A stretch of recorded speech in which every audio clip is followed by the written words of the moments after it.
कांदा कापताना डोळ्यात पाणी येऊ नये असे वाटत असेल तर कांदा कापण्याआधी 10 मिनिटं फ्रीजमध्ये ठेवा.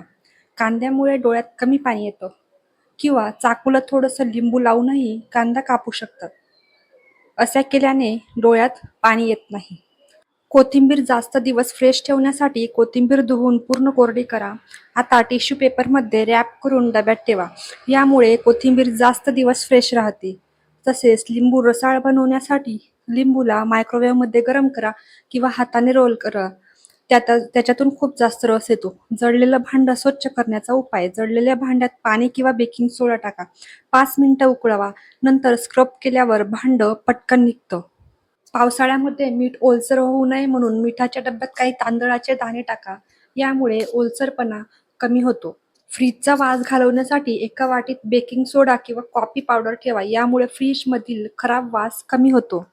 पोळी मऊ राहण्यासाठी पीठ मळताना थोडंसं दूध किंवा तेल वापरा आणि पोळ्या बनवल्यावर कपड्यात रॅप करा. यामुळे पोळ्या जास्त वेळ मऊ राहतात.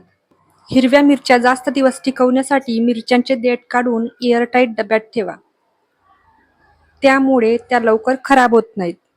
तेलकट डबे स्वच्छ करण्यासाठी डब्यांवर थोडं पीठ किंवा बेकिंग सोडा टाका. नंतर गरम पाण्याने धुवा. तेलकटपणा लगेच निघून जातो. लसूण पटकन सोलण्यासाठी लसणाच्या पाकळ्या एका डब्यात टाका आणि शेक करा.